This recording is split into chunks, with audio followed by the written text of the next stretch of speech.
Welcome to the 5th episode of Guru Fantasy World. This is your host, David Thierry.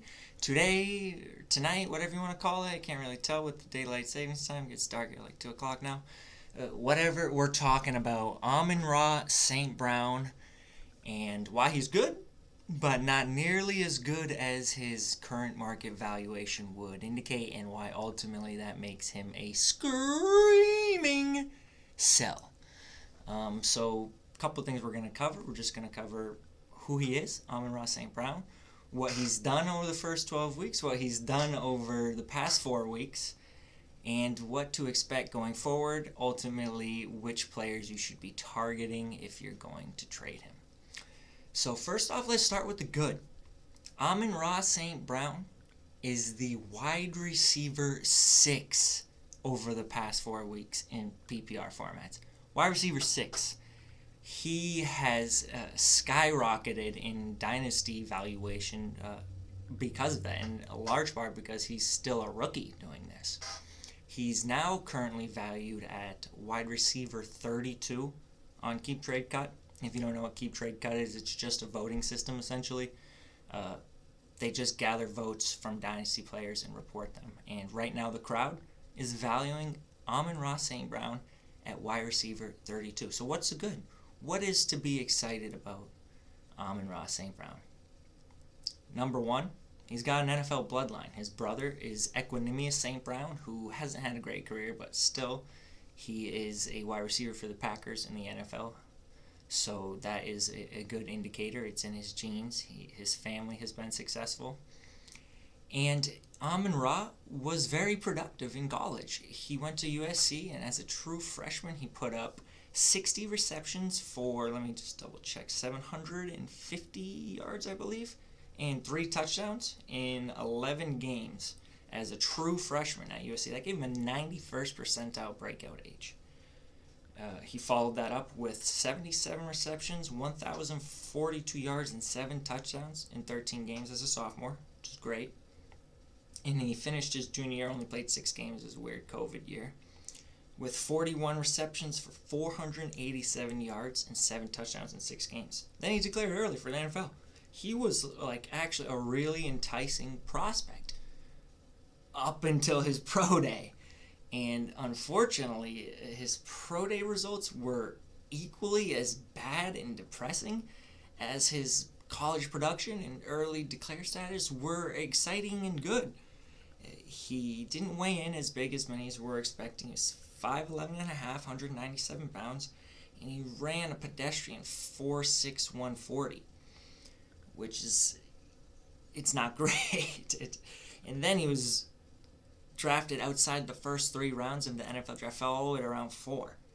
And it just really kind of cemented this notion that his ceiling is nothing more than like a really good slot wide receiver, which isn't terrible. You know, there's a place in the NFL for really good slot wide receivers. But his profile is as an underdrafted, undersized, athletically limited slot wide receiver, drafted in the 4th round, which is not great, not spectacular, not damning. And through the first 12 weeks of the season, there was literally nothing to challenge that notion that his ceiling was as a really good slot wide receiver. Through 12 weeks, he was sitting at 39 receptions, 352 yards, and 0 touchdowns, 9 yards per reception. Through 12 weeks, he was pacing for a rookie season, a 16-game rookie season, of 52 receptions, 469 yards, 0 touchdowns. He was looking very much like what his limited athleticism, limited draft capital suggested, just a quality slot wide receiver. And then DeAndre Swift hurt his shoulder on Thanksgiving week 12, and the following week, Amon-Ra St. Brown had his best game of the season. He had 10 receptions for 86 yards and a touchdown. And in that game, TJ Hockenson got hurt, and he was ruled out for the following week and the entire season after that. Jamal Williams also was ruled out after that first game without DeAndre Swift. And with Godwin Igwebuike, I don't know, I'm definitely not saying that right. And Craig Reynolds at running back, Josh Reynolds at wideout, and some guy named Brock Wright at tight end, Detroit really had no option but to lean on Amon-Ra. The the past 3 weeks, and he has delivered with lines of 8 receptions for 73 yards, 8 for 90 and a touch, 9 for 91 and a touchdown, and we should give him credit for that. Absolutely give credit where credit is due. It appears he very much is going to stick as a slot wide receiver in the NFL, and there should be essentially zero doubts that he's going to bust. He should be viewed as someone who is going to stick, and we shouldn't be concerned about the floor anymore. But should we change our ceiling expectations much, if at all, for Amon-Ra St. Brown?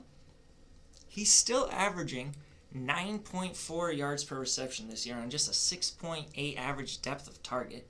He's run 75% of his routes from the slot, and he hasn't had a single 100-yard game.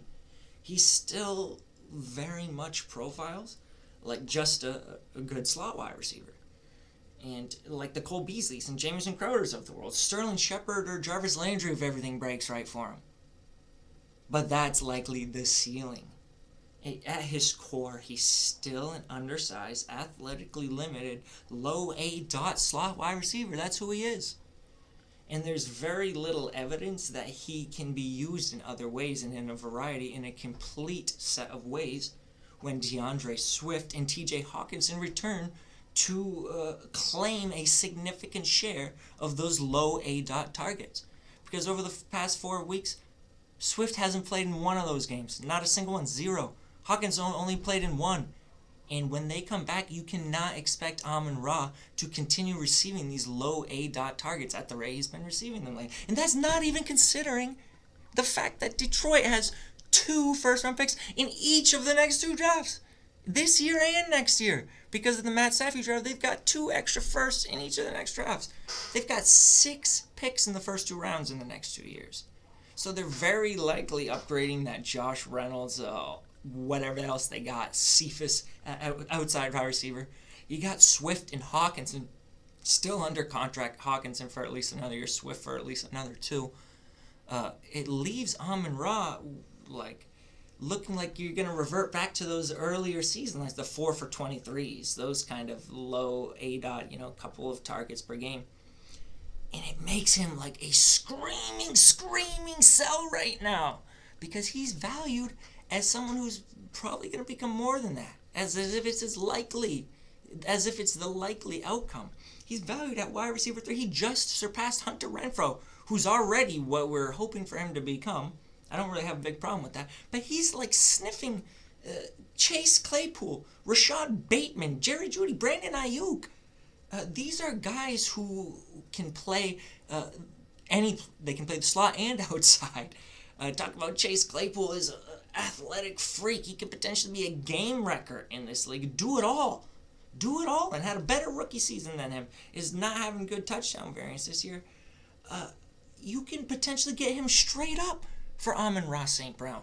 Chase Claypool is valued at wide receiver 28 right now, with Amon-Ra St. Brown at wide receiver 32, and Amon-Ra's probably going to go up to wide receiver 30 over Tony and Mooney in the next couple days on Keep Trade Cut.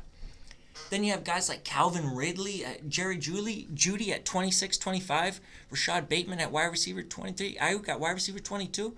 If you can add like a late 22-2 to Amon-Ra St. Brown and get Bateman in a 3 or Aiyuk in a 3, or even just Bateman or Aiyuk, these are completely... Bateman was a round 1 prospect. He can play any position across the board.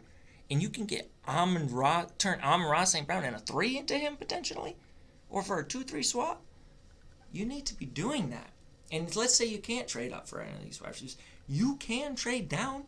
I'm not sure there's any evidence Amon-Ra should be ahead of, say, Juju Smith-Schuster, who's valued 10 slots below him at wide receiver 42 on Keep Trade Cut. Juju's 2 years older, but he was drafted in the 2nd round versus the 4th for Amon-Ra. A better rookie season, proven production profile. If you can trade Amon-Ra in a future 3 for Juju in a future 2, you should be doing that. Amon-Ra is in a value range right now where you have to get rid of him. Go up or go down, but holding is not an option right now, because there is value on the table to be had for a guy who is a athletically limited, underdrafted low-ADoT slot wide receiver, and there's very little evidence he'll ever be anything more than that. So if you can trade the next Sterling Shepard for a guy like Rashod Bateman, who for all we know could be the next T. Higgins, you need to be trying to make that move like desperately, like today. Don't wait another week. Don't wait another week for DeAndre Swift to possibly come back. Do it today. Don't hold on to Amon-Ra St. Brown without trying to trade up or trade down and get some sort of value, because he is, I believe, valued at his peak right now. And this is the time to sell, guys. While the peak's at its highest, it's not going to last forever. I do not believe it's going to last forever. So that's the case against him. There's certainly some positive. He's going to be a slot wide receiver in this league for a good amount of time. I don't believe he's going to be really anything more than that. And if you got someone in your league who is valuing like he can be the next Wes Welker, I don't know, something crazy. I've seen some crazy things thrown out on Twitter the past few days. You need to be capitalizing on that, because that's very low likelihood that he ever turns into anything more than like Sterling Shepard, Jarvis Landry at best. So, yeah, sell Amon-Ra St. Brown. Scream, sell Amon-Ra St. Brown.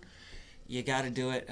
Nothing against the guy, but the valuation has become way out of whack, and it's time to cash out. Thank you. Make